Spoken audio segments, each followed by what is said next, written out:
Good morning, everybody. Welcome to Coffee and Darts. This is episode 64. This is going to be some fun today. We've got Dynamite Dave with us. This is going to be a blast. But before we get into that, I just want to take a second and thank everybody for watching the show and being a part of this as the year is coming to an end. I just want to make sure I'm thanking everybody for hanging with us. Also want to thank our wonderful sponsors, of course, Magicwear with the jerseys. Got my second quarter winter jersey in, or fourth quarter. I don't even know what quarter it is. Fourth quarter winter jersey in. These things are beautiful. It took a little while because of the COVID thing. Here's the back. These are available on the store. I know there's been some orders placed there in the works, but because of COVID, things are just taking a little bit longer. But thank you to Magicwear and Jennifer Mounts over there for these awesome jerseys. I want to thank Shot Darts. Of course, they are doing some incredible things with their barrels. Just making pieces of art that we get to throw.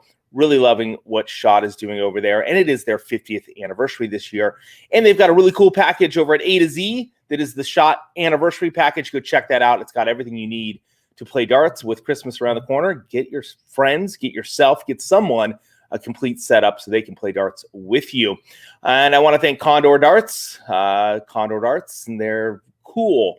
One system with the flights and shafts it's all one unit. Loving it. Playing the axe myself. Jacob's playing the axe and loving that as well. Good morning, everybody. And, well, let's get into it. Oh, but before we do that, I just want to say one quick thing. Yours truly has been asked to join the CDC group, the Championships Darts Circuit. I will be doing some hosting. And so tomorrow night, I get to do my first hosting gig for Championships Darts Circuit. So check that out. It'll be on Facebook and YouTube. And I'll be hosting and getting to make some comments along the way. So check that out. And I'll be posting some stuff on the Facebook page for that. But no further ado, the man, the myth, the legend, I don't know how else to put this, but it is he, the Dave, the Dynamite Dave, here to talk to us about darts and how to get our throw back in the groove. Welcome to the show, Dynamite. How's it going, sir? Hiya, Matt.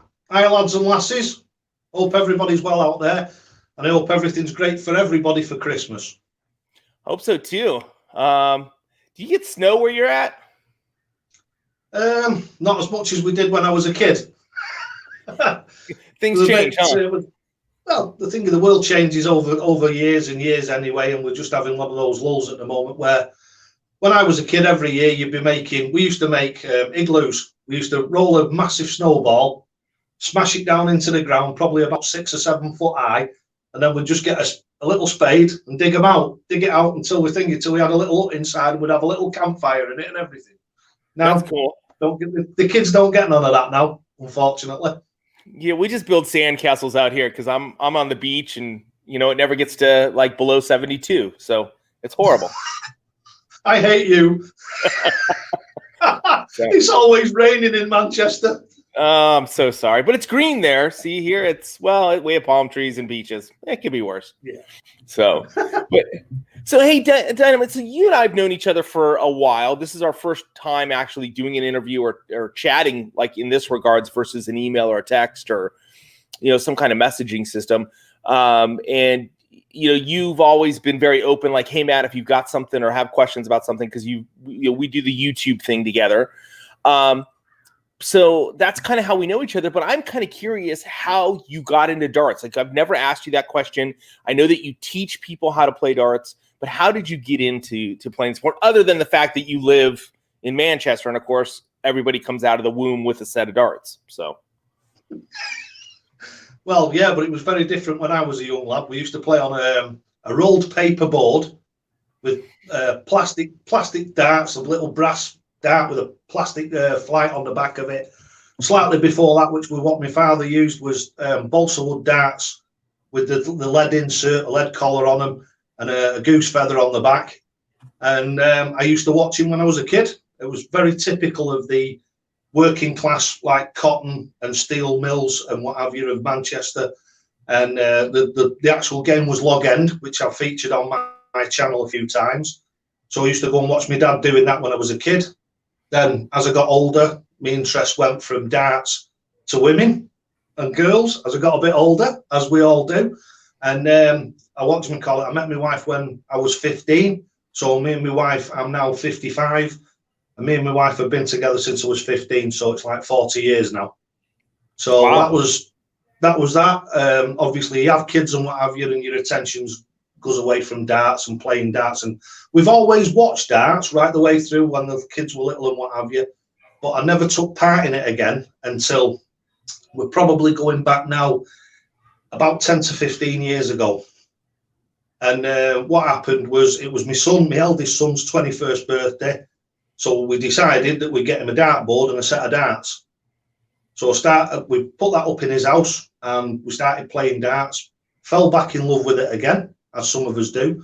And I just carried on playing darts, got a board at home myself. And then I was playing darts pretty much like everybody else does. Probably 35, maybe 40 average.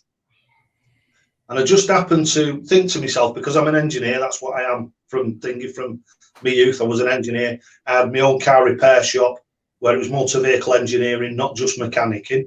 So I've got a big engineering background. So what I did was, I thought to myself, there's got to be a mechanical way that human beings can throw a dart, which will make it a lot more simple, because obviously observing, like we all do, we watch the darts on the TV. Everybody was giving it all this when they were throwing, and I just thought to myself, and so was I, because I sort of like copied John Lowe, and my brother, Roy, who plays darts with me, he copied Eric Bristow. So the throws in them days were a lot more flamboyant than they are now. And I was doing the same. And I just thought to myself, there's got to be a way that I can make throwing darts simple for myself. Obviously, I wasn't thinking about other people at the time. But as I say, being an engineer with that sort of background, my wife had laughed with this. I went upstairs into the loft and I got my action man down from when I was a kid. And I was putting him into poses to see where the most solid stance would be. And then what I did was I started to research stuff and looked into it. And then I just happened to be watching the Discovery Channel when it first came on in England. And it was on a system called 9X. And the Discovery Channel, they had a bunch of young people from a university in America. What they were trying to do was see whether you could put one arrow into the back of another. So in the first place, they got a normal archer trying to do it, and it was 4 or 5 centimeters away, an inch away, 2 inches away. And then what they did was they got a longbow, an old longbow, and they mounted it on a trestle. And then they got the arrows and they started firing them. And then in the next stage, they took it into an aircraft hangar where it was still air. And then they started firing them, and they made it more and more mechanical. And when they finished, they put 3 arrows into the back of each other. And I just thought to myself, I was just sat on the couch and I thought to myself, there's your answer. There's your answer. Simplicity, repeatability equals accuracy, consistency, and reliability. And that's the start of it. And it's just gone from there. I started my YouTube channel. This is another short story. I'll try and keep it as short as I can. I know I'm waffling, but try and keep it as short as I can. 2 JDC lads in Manchester in a pub near me. They were playing darts and they were like giving it all that. And I turned around and I coached them for about half an hour after convincing them by beating them that I could play darts. And this young lad said to me, he says, why don't you make a YouTube video? Well, 40 years old, mate. What's a YouTube video? So they showed me on the phone how it was done. And the rest is history. So wow, there's a lot in that. So I didn't realize you're an engineer. So like we've never talked about that. Hey, Scottish lad, yeah, shoot your question out. Sorry, someone was asking if they could ask you a question. I'm like, sure, that's what this is all about. Course, yeah. Throw the questions out, guys. Throw them out. And by the way, if you're liking what you got, hit the like, smash the heart, all that other stuff. You know how that goes. But so you're an engineer, and I happen to know a few engineers, and they're very, very inclined to do what you just talked about. Like, let's find the perfect little piece to make it all work. And if anybody's seen, there is a video out there where Rob Cross literally does the Robin Hood with 3 darts. So apparently at that point in time, his mechanics were good. I don't know what's happened since then, but and I felt like Rob Cross last night. I was playing in league, and I know this is off topic, but man, I just couldn't hit a damn thing, and I got crushed. But anyway, So I love like your videos because they're very engineer-ish, and that explains a lot about how you explain all the just intricate pieces of the stance and the throw and your arm, and having your arm up too high, too low, and you get into the minutia of the throw, and then you do chuck and chats where it's like, hey, we're just going to chat about darts, and you do giveaways, and you just have a lot of fun talking about darts and the products. Of course, you do reviews and you just help people, and I love watching your videos for that case. But this explains a lot to me as to where your mentality is in your mindset. Congratulations on being with the wife for 40 years. That's awesome. That's like in itself a killer story. I'm curious because of where you're located. You probably have met a number of professional darts players and worked with them and chatted with them. Do you have any fun stories about, like Eric Bristow? Is that someone that you ran into occasionally? What do you have any good stories being where you're at? Because I've got none where I'm at. Well, I think probably I'll try and keep it short again, so it's not because I'm famous for waffling. But the thing is, you see, Matt, is a mechanic. Let's take it back to an engineering point of view, and your engineer mates will tell you this absolutely bang on. A mechanic fits parts to a car. A motor vehicle engineer knows what those parts are, what they're made of, why they work, how they work, and also can sit and think about how they can be improved. So that's another little bit of an insight into the way that my mind works. Going off topic again here, but it's the same with body mechanics. You're going from engineering and trying to equate that to body mechanics. Muscles, joints, bones, etc. They all work in a mechanical fashion. The only difference that we have that cocks everything up is this. We overthink things, and that's where your dartitis and things come from.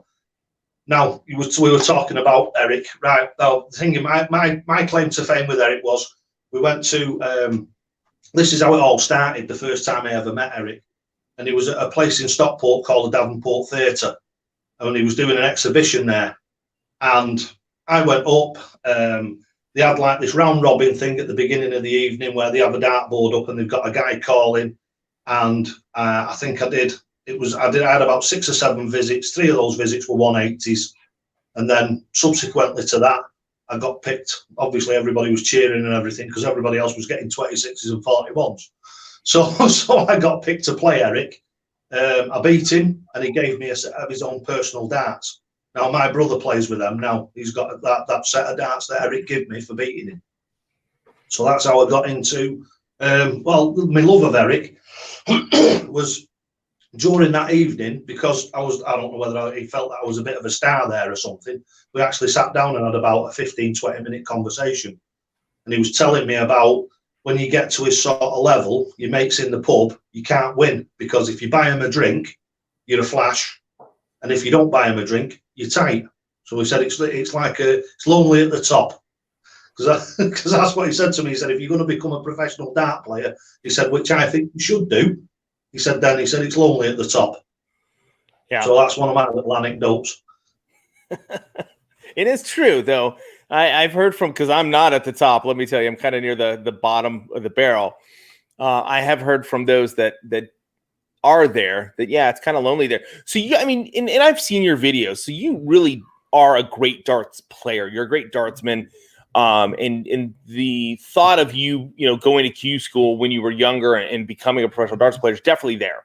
I get enough comments where it's like, hey, why don't you learn how to throw darts before you talk about darts? And I'm working on that. I'm working on that, guys. I'm working on that. I do want to throw this question out because this comes from Scottish Lad, who is a follower of the channel, and he does darts reviews. You may have seen some of his stuff, maybe not. He's a newer guy to the YouTube world. But he says, how can I remain consistent with my darts? Obviously, as a reviewer, I'm constantly changing arrows. What's Dave's insight on that? So he's apparently switching out arrows quite often. He's pulling the Peter Wright, which works for Peter. But how does one find a consistent dart to throw? Right. Well, I think I know the Scotch lad anyway. Me and him have had plenty of conversations. I've never spoke to him about throwing darts. because it's not something that's come up. But I have watched when he's been throwing the darts on the reviews. And the one thing that I will say is, if it was me, I would start again. What I'd do is I'd start right from basics, go and watch my basic videos, get into the stance, get a mechanical throw. There's plenty of my videos out there. And the guys out there who've watched a lot of my videos will confirm this. I can pick any 3 darts up, regardless of the shape, the weight, or what flights or anything they've got on them. And I can still throw 140s. I can still finish on double finishes with 3 different darts. And it's all down to having a mechanical throw. It's all down to that. And all it's a matter of doing once you've got the mechanical throw is, in most people's throws, you'll have 5, 6, 7, 10, 20 elements of different things, arms, shoulders, and everything. If you watch mine, all there is my elbow, and that's all that moves.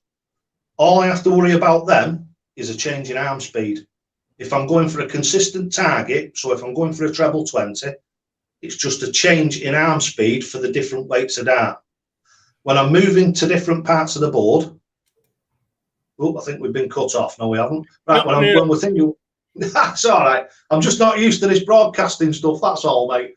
When you're moving down towards the bottom of the board, it's important that you keep everything the same and just tilt at the hips. So then you're keeping the throw the same and you're keeping the arm speed literally the same. There's only tiny little differences in the actual arm speed. And that means that you can throw to every different part of the board in exactly the same manner. If you can do that, as we were talking about engineering, the more it stays the same, the more reliable it is, the more consistent it is, the more accurate it is, and the easier, and this is the biggest thing, it's the easiest thing in the world to fix when something goes wrong. How many times do we talk about players, especially the guys on telly, Aaron Wallen and Little and people like that, Chris Mason, who say about people's A game and people's B game. Somebody's B game, if you're good, needs to be 1 notch below your A game. And that is where I'm trying to get every pub player, every normal player to, is to have a consistent and reliable throw and a consistent and reliable game. Be that 40, 50 average, or like I do, I'm sure a lot of people out there that actually watch my videos will see, I think my best average on camera, I think was 116.5, I think it was, over 7 legs, sorry. And my best average ever was 104.6 over 10 sets. That's my best continuous average in one game. Wow. Wow. See, I'm nowhere close to that. So I'm like, wow, you're above my league by a long shot. So I should be watching way more of your videos and taking them into consideration as I play. So I will start doing that. And the thing that I've always talked about in facts of this, and I want to look at your YouTube channel here, and we'll talk a little bit about it, is consistency comes from practicing consistent. It's not changing consistently during your practice. It's finding the right practice and doing it consistently over time is what gets you there. It's the 80-20 rule. It's the 10,000 hour rule. You've heard the likes of many professional athletes say, find the correct mechanics and do the correct mechanics repeatedly, consistently, and that's how you get it. Small tweaks always happen. Personalities happen, weight happens, different things like that. But other than that, it's the mechanics which drive me nuts because I get in my head about my mechanics. So yeah. Well, nearly every player does that. Every normal pub player, every normal level player is worrying about little things instead of what they're doing is they're basically what I say, and it sounds a bit pejorative, but it isn't. All it is a fact, is people go into the back bedroom and they fling the darts at the dartboard.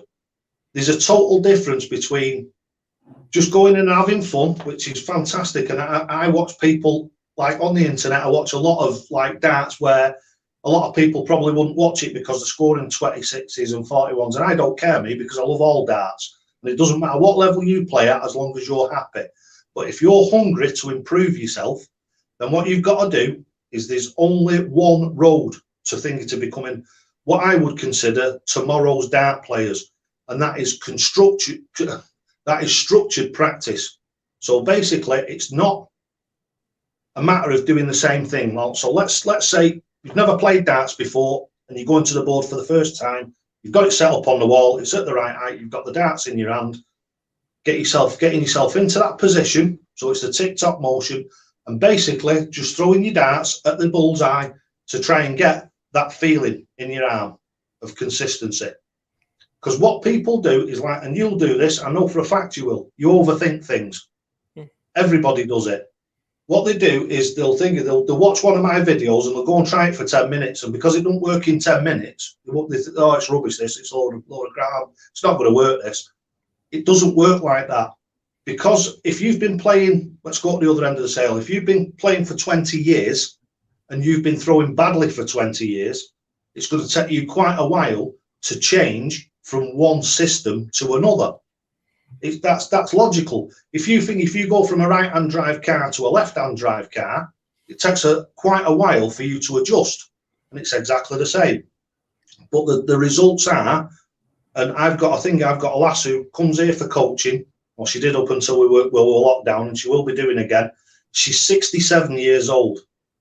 She was one of the lasses who used to sit in the pub and used to love watching playing darts. And now everybody on the team wants her on their side. And she's probably had 8, maybe 10 lessons with me. And she's now coming, she beats her husband, and now she's took about 3 or 4 legs off me. And that just proves to you, if you're prepared to have an open mind and you're prepared to walk that journey and put that dedication in, it's a bit of Roy Castle, if you remember, dedication's what you need. As soon as you put a bit of that in and you stick to it for a couple of weeks, that is when you'll see the changes start to happen. And the changes that are happening will just blow your mind. So I'm curious, is her husband pissed at you for now that she's beating him constantly? Is he mad at you for that? Yeah, he's a BDO ref, and he also referees a lot of snooker as well. And we were just like good friends. He started texting me, watched a couple of my videos, a bit like you did before you started, watched a couple of my videos, contacted me, we started talking. And I talk to him virtually every day now. Whenever I get a new shirt, I send him one for now, because I love the guy. He's absolutely fantastic. And he's called Ray Clark, by the way. And yeah, his missus was like, obviously she's into the darts as well. She's always watched it, always sat in the pub and watched him. And he said to her, he says, why don't you get Dave to teach you how to play darts? I said, but it's one of the sorriest days he's ever had that. She whoops him now. It makes it a little more fun. Oh, yeah. Gotta have a challenge. Kind of the challenge. So curious, so you're coaching, you're helping others learn the sport and learn how to play the sport. And I've had Dax on the show a couple of times. He's doing the same thing. He's out of New York. You guys should definitely connect. I'll put you guys together. He's very mechanical driven. How has, and you brought this up with the young lady that you're coaching right now that's beating her husband, how has the whole shutdown thing affected you? Are you finding being able to do this stuff virtually? Are you helping others through the virtual world? Yeah, well, obviously the face-to-face stuff has stopped completely now. But I mean, I don't know whether you're aware of this, but I do offer personal coaching. I do online coaching, something similar to what we're doing now over either MSN Messenger, so live Messenger Live or WhatsApp. I do hourly sessions like that. I do coaching videos where I do personalized coaching videos for people. What they do is they record themselves. So they record themselves from the front, one from each side, and then that means that I can watch them throw and I can see where they're going wrong. What I do then is I film, edit, and produce a video that's tailored specifically to them. So basically, pointing out to them where I believe they're going wrong, because as we know with everything with darts, it's subjective. So what I do is I tell them where I think they're going wrong, and I tell them what I think they should do to put it right. And I've probably done north of 500 of those videos, and I've not had one person complain, not had one person say that it's not improved the game. So I do that. The face-to-face stuff is out at the moment. So that was where my road to be able to do this full time was, but obviously it's been strangled at the moment. But I'm hoping that once all this COVID thing's over and people have been vaccinated and everybody's happy again, then what my path from here, what I want it to be, what I'm looking to, is getting a unit, which is probably somewhere about the size of your garage, putting some dartboards in it, and starting darts coaching with Dynamite Dave in a professional way, so people can actually come to me and I can do group sessions and etc., and then give up the driving job at night time and do this full time. And I'd love to be able to travel the world, come and see you and do other things and just let it just progress and become bigger and bigger and bigger. I've never pushed the channel. I've never advertised it anywhere or out like that. I've never really, like you said, you contact the people over the darts and what have you, you email them and that. I think I've sent 1 or 2 emails to Emma and a few to other people. Nobody's ever replied to me, so I've just thought, okay, forget it. I'll just do it all on my own. Yeah, to get the product sent to you, you gotta really work that. You can't take a no and be like, okay, it's kind of like anything, consistency. If you consistently, if you're the squeaky wheel, you tend to get a little bit of grease now and then, and you just got to push. I am kind of curious because there's a couple questions that come in about grip and stuff, but I have a question for you in regards to changing things. Now, I'm reading a book right now with my son. It's called The Greatest Salesman in the World. It's about sales, but it's much more about doing life. And it's a great book. But in the book, there's these 10 scrolls that you're supposed to read. And you read one scroll 3 times a day for 30 days. So you're doing one activity 3 times a day for 30 days, and then it gets ingrained in you. I can almost recite the entire first chapter because we just finished the first one. We're on to the second one. It's subliminal implantation. So when it comes to darts, okay, if I'm going to tweak something or I'm going to change something, maybe it's, dropping my elbow or bringing it in a little bit more or stopping my little bounce, which I like to do. Do you recommend changing one thing and working on that one thing for a period of time so that it becomes ingrained and then going to the next thing? No. Okay. Because all that'll happen, Matt, is if people do that, what they'll do is they'll have one element of the throw that they're getting right, and the rest of it will be putting it away. They'll be negating it. So basically, you'll have 2 ends of a scale, and what you'll have done is you'll have balanced it off on that side, and you've got a big weight on that side, and it just knocks it down. The best thing a dart player can do is, if they're playing professionally or they're playing semi-professionally or in a league that's very important to them, you need to do this in the downtime, because you need, I would say, somebody who's good at darts and has got a good perception, a good level of capability of perceiving new things and being open to new things. 2 weeks, and I reckon you'll be back to the level that you would be at playing normally. Another 2 months after that, you'll be unstoppable. And I know, because I've seen this over not 1 or 2 times, not 1 or 200 times, but 500, 600, 700, 1,000 times, different people. I'm getting somewhere close to about 250,000 views across all my platforms per month.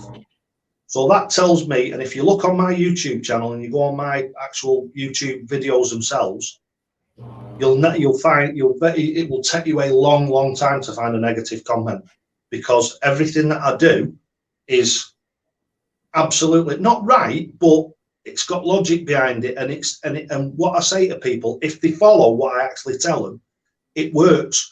You get a lot of things in different things like golf, tennis, and all sorts of stuff.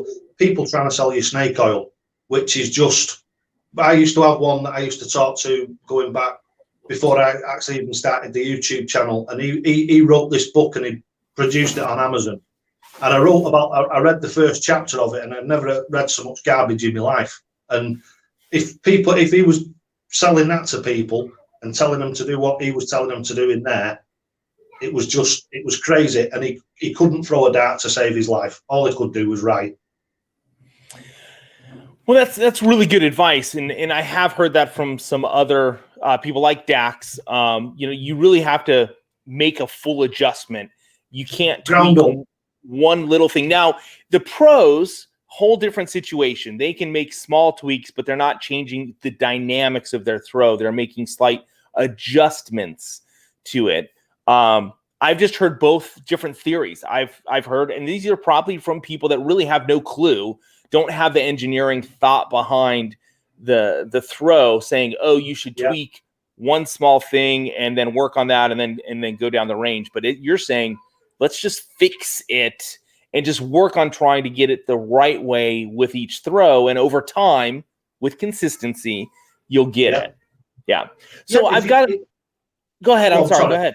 No, go ahead. I was going to say, if you stick to it, it's like how many people, when they stand at the dartboard, lean forward and they have 1 foot up off the floor. It's not stable. It's just like I've said, if you start from the bottom and work your way up, all you've got to do is, anybody who's out there that's watching, go and watch the basic videos. There's loads and loads of them on my channel, and they'll teach you how to do it right from the ground upwards. When you'll need me for personal coaching is when you've got it. When you've got it and you've got to a certain level where you've got your grouping and you're starting to be able to move it around the board and what have you, that is when you will need your fine tuning. And that really is the coaching that I offer, is from the level of 50 to 60 average, right the way up to 100 plus average. I still do the beginners, don't get me wrong, and I'll teach people how to do it right from the bottom. But the YouTube videos will teach people from 0 to about 60%, and then from the top of that, it's a lot of it is fine tuning. Yeah. So which is what you're talking about with Peter Wright. Is what you're talking about with Peter Wright and what have you, about him changing the darts. If you look, Peter Wright is one. You've got Peter Wright at the moment. You've got Peter Wright. You've got we used to have Raymond van Barneveld. You've got Ian Diamond White. You've got Gerwen Price. I'm trying to think of another one. Mike Smith. They've all got mechanical throws, and they're all there all the time. You see your other ones, Justin Pipe and some others. And I won't start naming them all because obviously I don't want to upset anybody. But you'll see the other ones that haven't got one. Like one I will mention is Endo, John Henderson. He's gone for 6 months, and then he'll be on one competition, then he'll be gone for 6 months again. And unfortunately, one of my favourite dart players of all time, and he does it now nearly all the time, and that's Dave Chisnell. Be there, then he's gone, because his throws wild and all over the place. And as I said before, you've got to get every one of those elements pin perfect to get a 180. And over the period of a match, the chances of you doing that time and time again, lottery odds. So I want to get into the grip real quick, and then I want to talk a little bit about PDC players. You and I were talking a little bit, beforehand on that, and I want to talk a little bit of like Simon Whitlock, what he's come back and done. But I do have a couple questions about grip. Like, any tips for those with grip? Because I think grip is, that's real personal. Whether do you grip the front of the barrel, do you grip the middle, the back? That's feel. But any tips for those that are trying to figure out the grip? Well, as you say, it's personal right up until the point when you decide to change. Now, I'll give you a demonstration if you can see enough there. Let me just get a dart. Right, you get a lot of people, and I'll come right over, who grip a dart like that. So they'll throw the dart like that. The problem that you've got with that is, watch. Look how weak that is in the hand. The Dynamite Dave grip is this. It's one straight up, one over the top, one on the point. Now, look at that. It's absolutely rock solid in my hand, and I'm not even gripping it. It's just sat there in my fingers. So that is the difference. And that's what we're saying to you. Over the years that I've developed this, I've spent probably now 4 years developing the Dynamite Dave way. And this is the reason, this thinking and logic behind every single bit of it. Now, my logic is, if you hold the dart and you hold it with the point on the top of your finger, as your arm comes over and you open your hand up, you drive the point up in the air. And that's why you get the darts that go like that and into the board, up and in, yeah? Same thing, if you hold it down, when you're driving the dart point to the dart of the board, so as you're releasing the dart, what you're doing is you're thinking, as you let go, you're driving the dart point down. So again, you're getting a down and up motion. If you get the dart right in the center of your finger, which is the way that I do it, you've got a neutral throw. So your finger, as your hand opens like that, it's neither driving it up nor down or to the side. It's staying exactly the same. So therefore, you're getting the most stable flight. And again, if the lads go back on the YouTube, any of the viewers go back on the YouTube channel, my YouTube channel, you'll find some slow-mos. And I've actually got some slow-mos of the way my darts fly through the air. And they fly through the air like that. They don't go like this or in and out. They just fly straight like an arrow. And again, that was another 2 years of developing an actual grip that works with every set of darts. And it doesn't matter whether it's that or a bomb or anything. That grip that I use works with every set of darts that I've ever thrown. Nice. Yeah, so guys, check out Dynamite Dave. You can find him on YouTube. Let me share his screen again here real quick. We can talk maybe a touch about this. Then I want to talk about some of the pro players and what we see happening there. But this is Dynamite's page. There's a lot of great stuff here. Battle of the Flight and Stems with Dynamite Dave right there. So we're talking about flights and stems. He does the chuck and chats, which are really cool, just kind of throwing and talking about stuff. But you can see there's a lot of great videos here with lots of great information on, how to play darts. So I highly recommend that you check his channel out for sure. Let me get back over here. We'll stop sharing that. I'm curious, your thoughts. We were talking about MVG.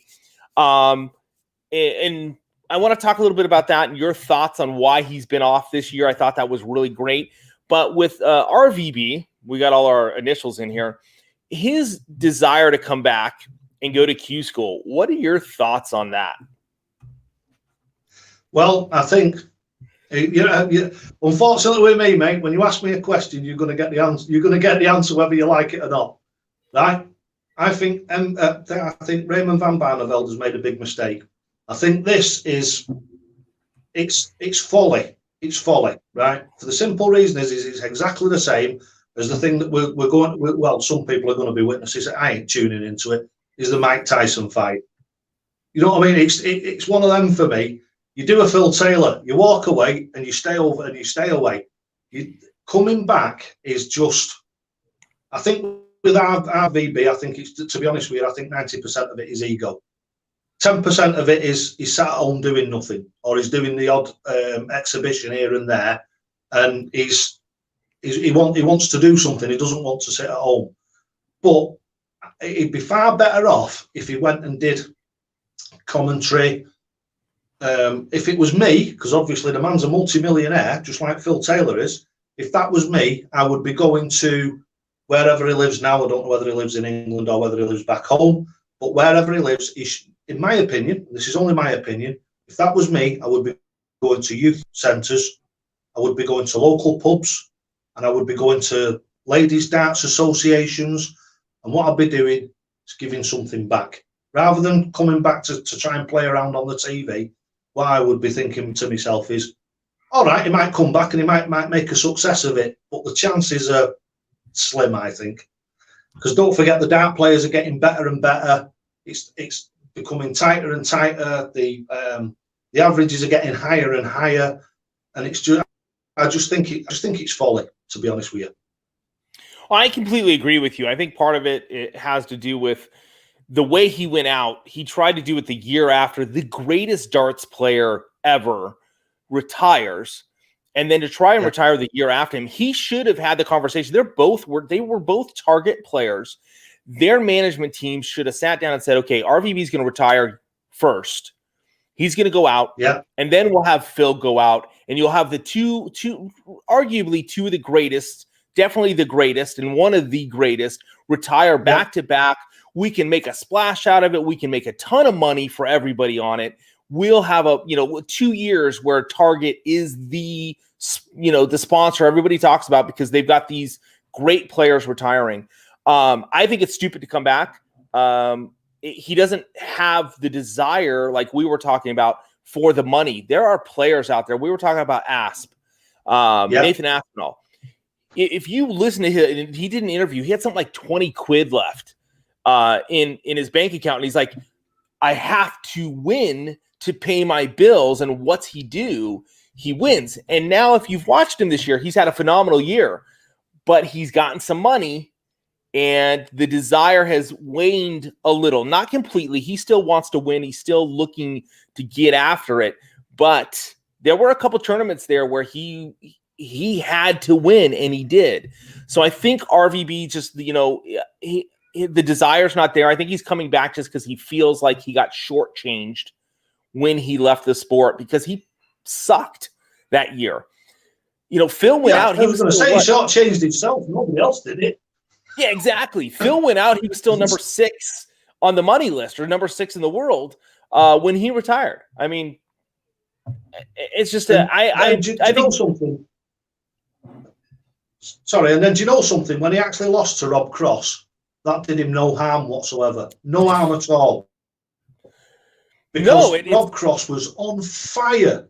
Rob Cross was on fire in that tournament. And the thing is it was the way that it all finished. I mean, they couldn't have wrote it if it was a play. I mean, Rob Cross, when that last dart went in, he burst into tears. Phil's like one of his heroes. Like I think a lot of people of my age and quite a few people younger than me. Phil, to me, is the ultimate warrior. He's the epitome of a professional dart player. He used to practice with Eric Bristow, and he turned up every night, 7 nights a week, for 4 years to learn his trade with Eric. And then Eric gave him the money. Eric gave him the money, or loaned him the money, I should say. Let's not get Eric wrong here. He loaned him the money to go into his first competitions. The first ever tournament Phil Taylor went into, he lost in the final. He picked the phone up to Eric, and Eric just said to him, "Have you won?" He said, "No." So Eric said to him, he says, "F off and come back when you have," and put the phone down on him. And that was, and he came up as the losing finalist. Eric wasn't interested in that. There's only one thing that counts, and that's number 1. And look at the monster that he made. Yeah, and I'm glad he didn't win that against Cross, because all the stuff I have, like I got a jersey back here that's signed with the 16. It would have had to change to the 17, and like all that stuff would have gone out the window. So, well, I'm pretty sure. Oh no, it's over there. My 16 one's over there. As you can see, I've got loads of shirts. I'm like you, mate. I've got 1,000,001. Yeah, so it's kind of a good thing that Rob did win because of all the merchandise that would have been changed. But we were talking about this, that drive and that hunger that you need to be a professional darts player. You really have to want it to get it. And we were talking a little bit about MVG and this year and what we've seen, and you noticed something, and we kind of talked a little bit about it because I made a comment about it. But what is your thoughts on where MVG, like what has been a problem that he's been dealing with this year? Well, in my opinion, and again, this is only my opinion, we both, as we said in the green room, we were both talking about him tugging at his trousers. Now, if from the World Championships last year, when he was in it last year, everybody will have noticed that he was limping. And he was doing a lot of playing about with not only his sock, he was pulling his sock up on his lead leg, not every visit, but every 2 or 3 visits. And he was also limping on that foot. We noticed and all that he was pulling his trousers, which was something that we talked about. Now, what's happened with MVG, and I'm thinking, I'm one of these, mate, when I watch dart players, when I watch them on telly, I'm analysing them. It's the things that I do, and it's something that I've always done. Now, if you look at MVG, the way that he throws darts is he leans right over. He's led right over, and he throws from upwards, or it looks like he does. If you actually get the frame and turn him so as his body is vertical, his arm is horizontal. So he has actually got a mechanical throw. What he's been doing, though, is I think this is over the years. Don't forget he started playing darts as a young lad. And if you go back to the late 2000s and have a look at that, 2010, 2011, you will see that even as a young lad, he was led right over on his leg. Now, over the years, that compounds the actual ankle joint. And I think what happened to him, and the reason why he's had such a big lull that he's had, is that joint has been damaged in some way, shape or form.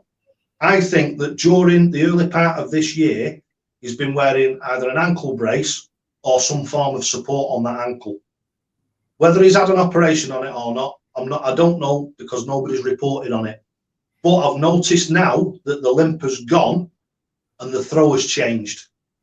Now, if you go back again and look at the beginning of the year, this year just gone, January, when we had the thing of the Worlds, and you look 3 months before that or 6 months before that, you'll see that his throw has actually changed.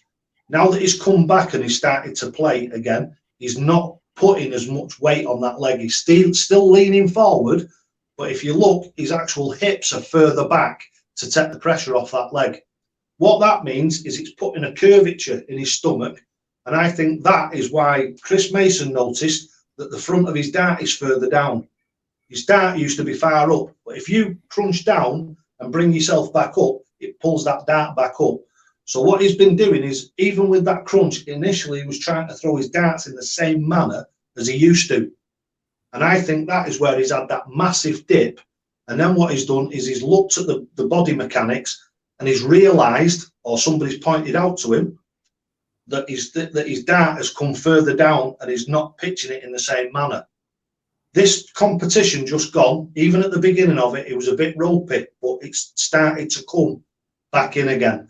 And if you look at his dart now, the way that he's throwing his dart, the front of his dart is back up again.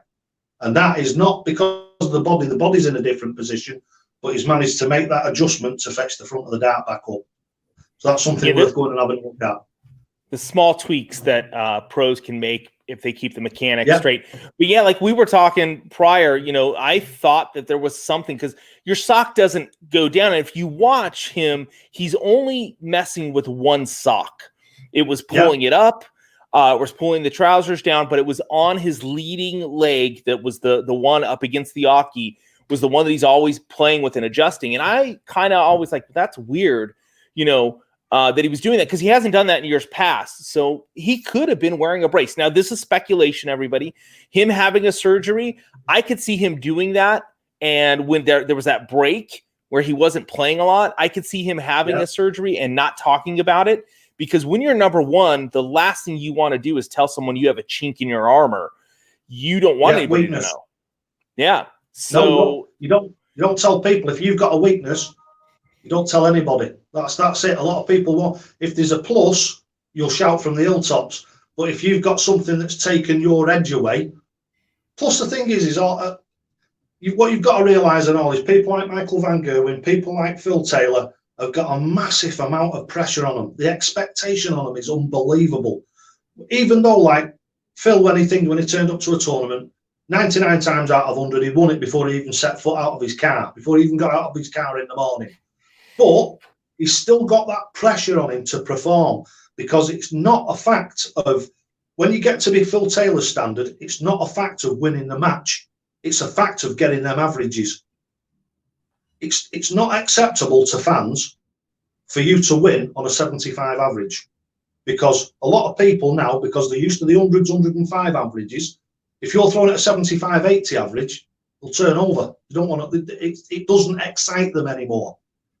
So the world champions, MVG, Phil Taylor, Aspinall, all the others, they're under a massive amount of pressure now, because as we didn't speak about this, but it was something that happened on Twitter a few weeks ago about Gary Anderson. I think what it is with Gary is he's coming towards the end of his career, but he doesn't want to let go. I think it's time he let go. Look at the injuries that he's had. And if that was me, and again, he's not short of a few quid, so he's not going to walk away from this game and be destitute. So I think for me, he's still a fantastic player. Don't get me wrong. But who wants to leave the boxing ring on a stretcher? You want to go out when you're the champion, don't you? You want to go out with that trophy above your head. And I think that's what Gary should do now. Michael Van Gerwen, he's still got years left in him. But to be honest with you, unless he can maintain this standard that he's found this week, the jury's out. The jury's out. Yeah. Well, I think MVG will make the smart move and retire prior to waning into oblivion, which, like that's what happened with RVB. We're seeing it with Gary Anderson. Everybody's talking about the past when Gary Anderson won 2 back-to-back world championships, which was a while ago. If you remember, it's coming up on almost 10 years since he's done that. And I mean, a great player in his right, a phenomenal player. But the whining is becoming an issue, and it has to do with that. If you're a pro, you're expected to be at a certain level, and you need to maintain that. And the whining is becoming a little bit of an issue. He's had back problems. He's had ankle problems, the back being the biggest issue. He needs to just be able to say, hey, guys, it's time for the young kids to come in. They're playing a different game. I'm okay with it. I'm going to bow out. I would be okay with him saying next year's my last year once we're back to more of the physical play with the crowds, because I would love to see him play again. I got to see him play in Vegas. I got to see him win in Vegas. And funny enough, just a quick story about him in that win. He left his trophy there. He didn't even bring his trophy. He was like, whatever. Like, this doesn't matter if it's not the world championship. I don't even care about the trophy. He was happy to have the win, but he literally left his trophy just sitting on the table when he walked away. That's disrespectful. I'd never countenance that ever in my life. It doesn't matter. I'm telling you now, right? This will make you laugh. I went to a darts competition that I thought was for money. It was advertised on Facebook for money. Prize money, £1,000, all this, that, and the other. I went there and I wiped the floor with a lot of them. And I tell you what, I nearly fell over. I got a box of chocolates, a travel mug, and a darts game. Nice. How were the chocolates? Were they good? Yeah, exactly. But the thing is I didn't, like, we were on their little website and what have you, and it was for a theatre. I didn't turn around and say to them, where's my money and all this, that, and the other. I just said, it's really great to win the contest. I've had a real good time while I was here. Thanks very much for inviting me. And I said to the bloke, I said, I'll take the chocolates. I said, and the young kids can have these bits. Is that all right? And he just said, yeah. And you know what I mean? That was it. I didn't, and then I didn't go out afterwards and say, look, they've robbed me. I didn't get any prize money. It's just one of them things. It just happens. Yeah. I just found that really interesting because I was hanging out with some folks that were there from the tournament. I had been there to talk to a few people. And he literally he handed the trophy to someone that I know and was like, I don't care about the trophy. I was a little shocked, but at the same time, I'm thinking, well, one, he doesn't want to travel with it, probably. And two, it's not, once you've been to the peak, you've got 2 back-to-back world titles, it's kind of like, I don't know. I don't know how I would feel. I don't know how many trophies he's got stacked away in his house. I know you look at Peter Wright. He had the cabinet already built for that trophy, man. That was winning the Worlds was his thing. It was getting there. We'll see what this year brings. That starts in a couple of weeks. Oh man, I'm so excited about the Worlds coming up here. I'm really excited. Yeah. And it's great because we're going to have a crowd. We're going to have a crowd. It's not going to be a proper crowd, but we're going to have a crowd. That's what darts is all about. It's all about working class men in an arena, in a pub, wherever in the world, all having a beer, a laugh, a joke. And I don't know whether any of your guys out there, which I'm sure there's quite a few of them that will have been. And if you ever get the opportunity, Matt, seriously, get yourself over here to the UK Open. You have never been to an event like it. The atmosphere is unbelievable. I've done it 7 years in a row. 7 years in a row I've done it. I did it 3 years watching it, and I've done it 4 years. I think, 4 years, maybe it's 5th year this year. 4 years, 5 years as part of the thingy Darts Coaching with Dynamite Dave. And I get recognised throughout all the halls and everything. And it's just, the atmosphere is unbelievable. When Ash won it, not last year before, on that 170 finish, that was just, the roof came off. The roof came off.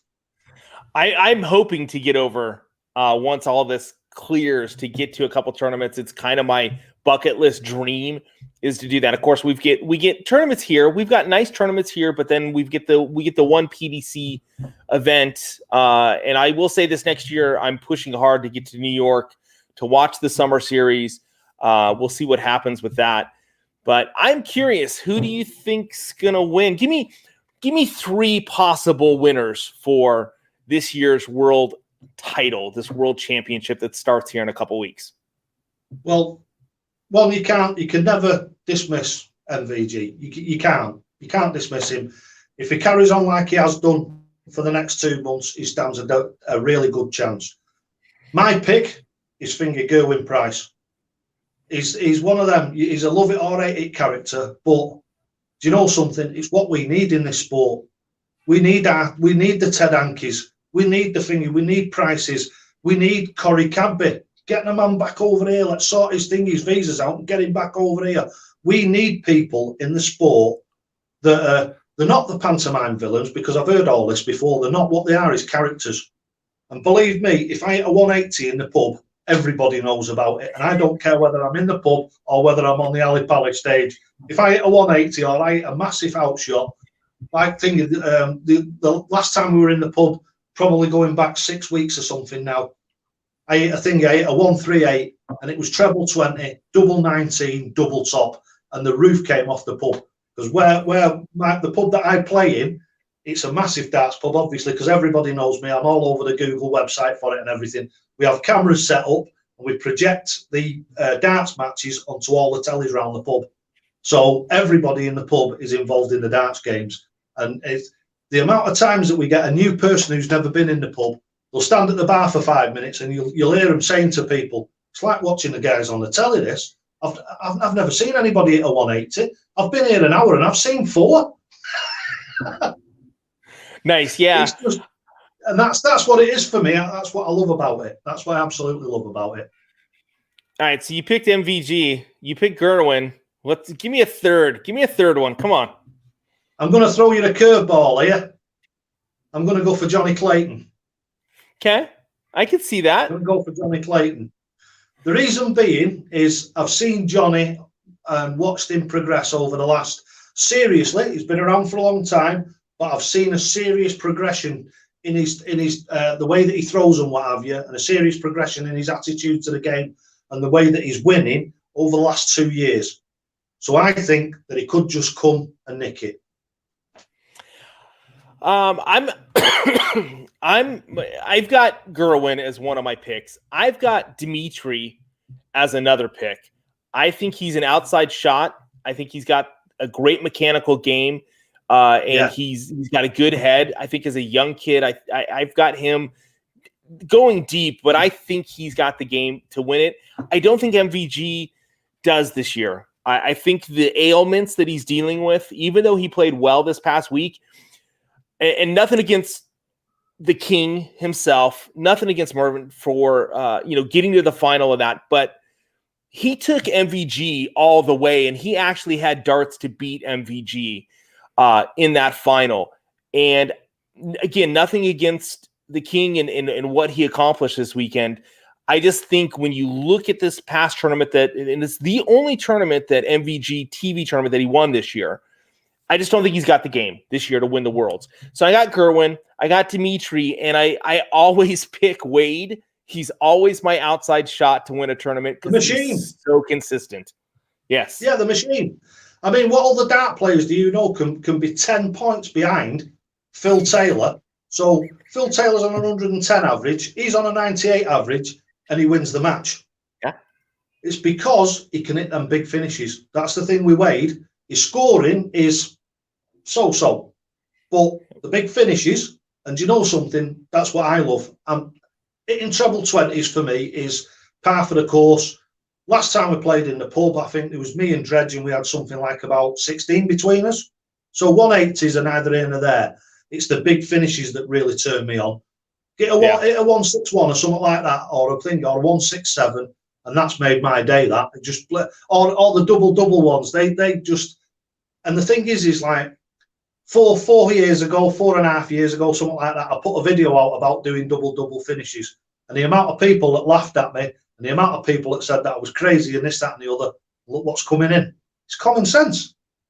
It's common sense. Oh, and a little bit of a point on Mervyn King. Unfortunately, he's like some other players. Mervyn King will never win a big final, in my opinion, for the simple reason is he's mentally weak. You look at him. Soon as MVG started coming back at him, he was Gerwen. Get these Gerwins, you know. I get mixed up with them. MVG. Soon as MVG started to come back at him and come back at him strong, what did he start doing? Complaining about him, celebrating, throwing his eyes up, pulling his face, shrugging his shoulders. Once you do that, they've got you. They've got you.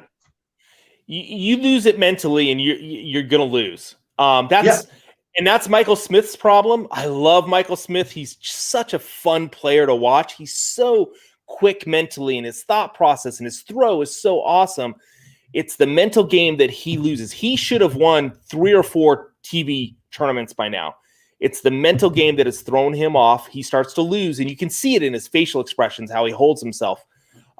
He just doesn't get it done, and that's his Achilles heel, is the mental game. It is. Yeah. And also Ian Diamond White, exactly the same.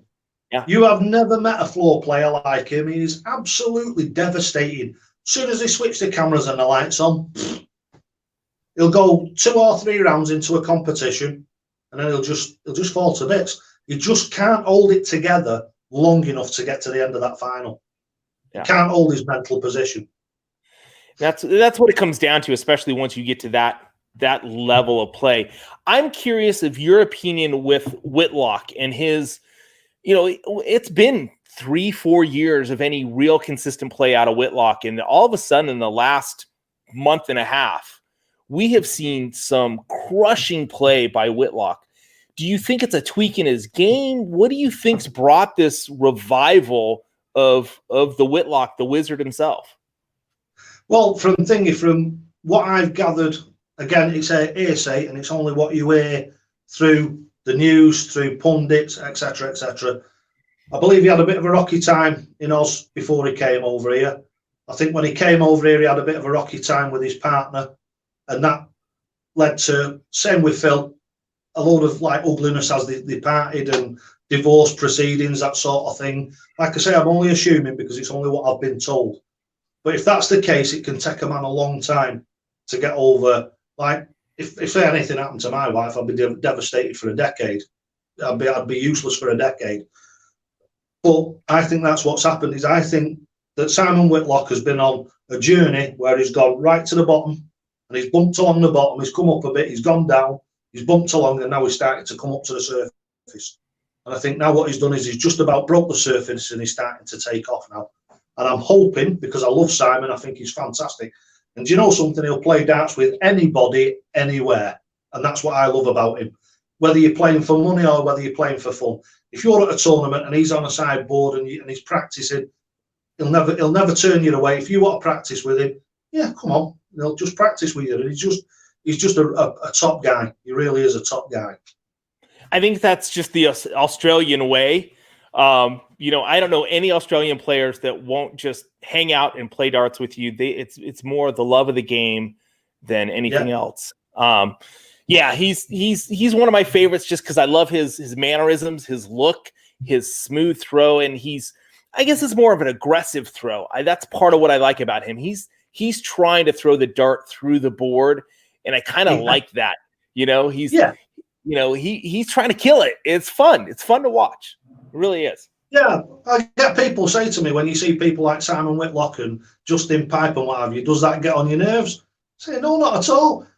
Nobody has to throw the way I do. Nobody has to take any notice of me. It's all subjective. It's all whether it's what you want to do and whether when you watch the videos and you believe what I'm telling you.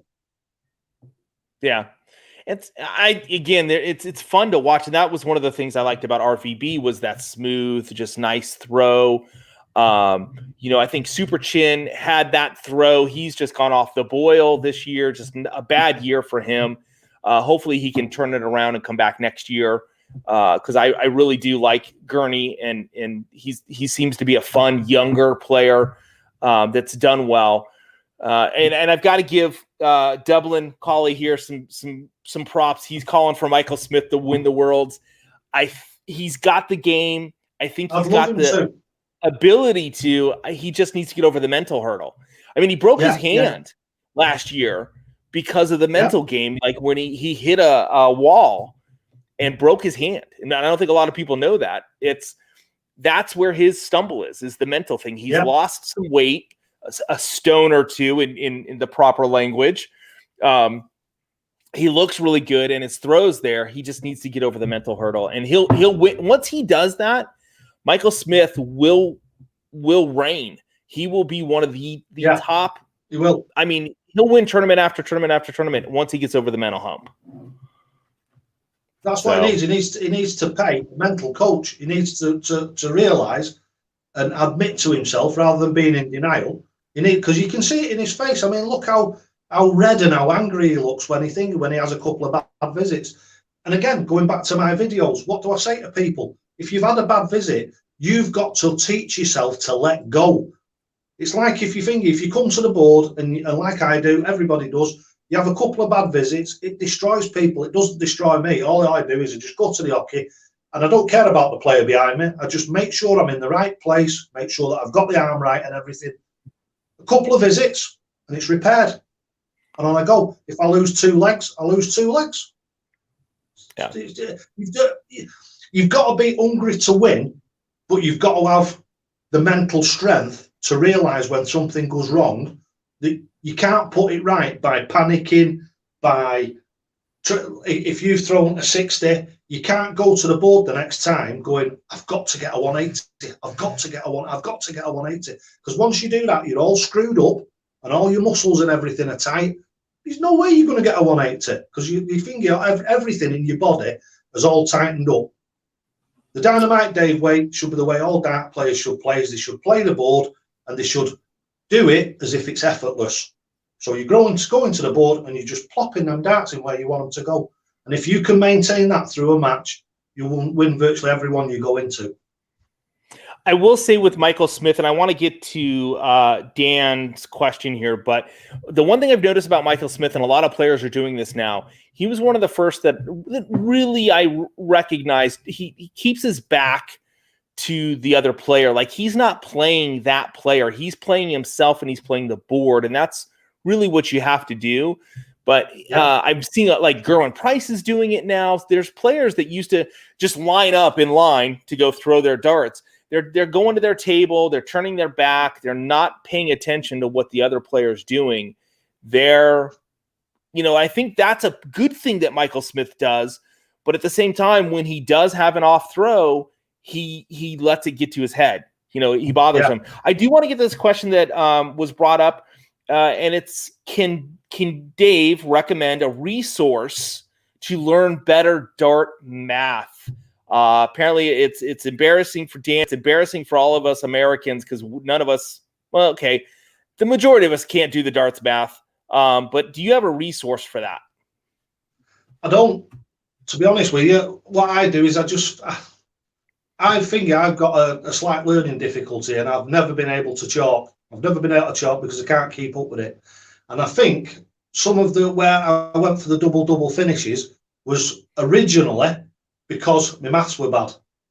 But then I realised that the doubles are twice the size of the trebles. So instead of, there is books out there, but the problem that you've got with the books that are already out there, there's a real good book called, I think it's The Maths of Darts, or as you say, The Math of Darts. I think it's actually an English book, so it might be The Maths of Darts. And that gives you a real simple way of learning how to do your checkouts and things like that. Really good read and it's worth reading it anyway. But the problem that you've got now is you're right on the cusp of everything changing. Whereas there used to be the old guard stuff where they tell you to go for a treble 16 for double 8, and they tell you to do this, that, and the other. With me now, everything I do, if it's 1-3-2, it's treble 20, double 16, double top for me every time. If I want 72, it's double 16, double top. And you know something? I hit those, and people used to say, if you miss it and you go in such and such a thing, or if you miss it on the outside, it's only the same as you going for a treble, say going for a treble 16 and landing in a 7. Yeah.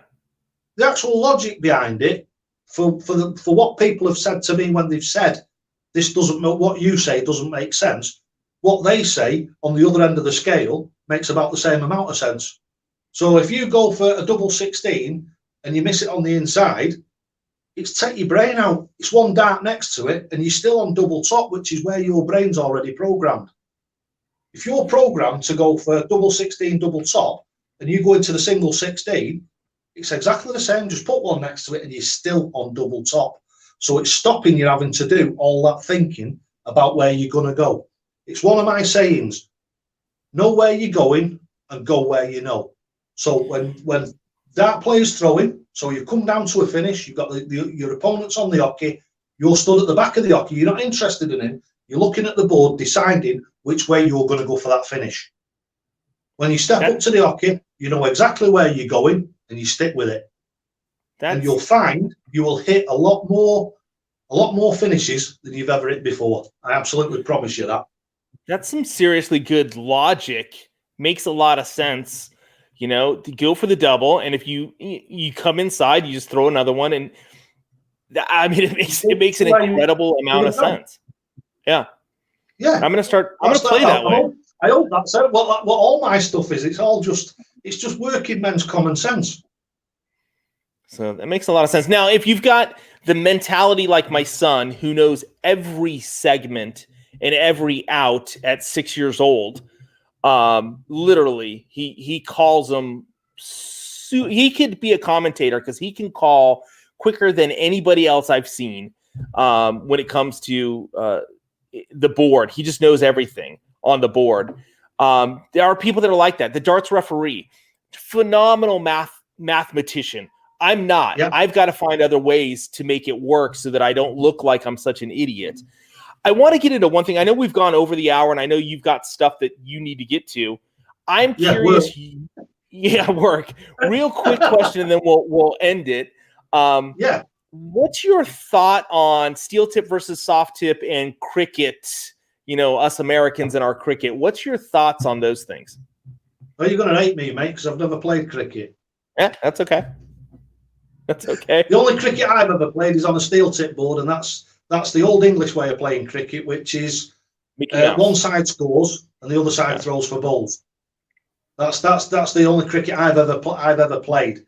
I've played, I think, about 3 or 4 times on a soft tip board at the UK Open. It's too easy if you want my honest opinion on it, because at the UK Open I'd never thrown a soft tip dart before, and I think my first leg was something like 12 darts. Oh, you get 50 for all the ball, don't you? So it's dead simple, isn't it? It's 150, 150. Take the odd one off it, and then 50, and you're out. Well, I mean, there's differing opinions for sure. I don't remember who was commentating this past tournament. They brought up soft tip, and that was kind of their thing. Was like, no, it's a child's game. Was literally their words. Was, you know, soft tip's a child's game. And I know there are some people watching right now. Please don't blow up or get upset. There are just people that look at it that way. I love soft tip. I love playing with my son soft tip. It's definitely a different scoring pattern. There's you don't use doubles, so it's different. But as a purist in heart, I really dig steel tip. I just think something about it is incredibly fun when it comes to steel tip. So, but there are toys out there, Dynamite Dave, that you need to get that are soft tip. Yep, I've got one. Got one. You got one. There you go. He's got one. It's still in the box, but he's got one. Yeah, it only came this morning. Oh, okay. So there is a board out there, which I got a review still. I keep trying to get to a review. This is the Grand board. It's a practice board, so it's a soft tip board that is the same segment size as a steel tip board. So it's kind of like the steel tip or soft tip board, you know, to practice on. So they are out there. They're available. You just got to find them. So Dynamite Dave, real quick, It's been a blast. I know you got to get off to work. I got to get kids to school and to work.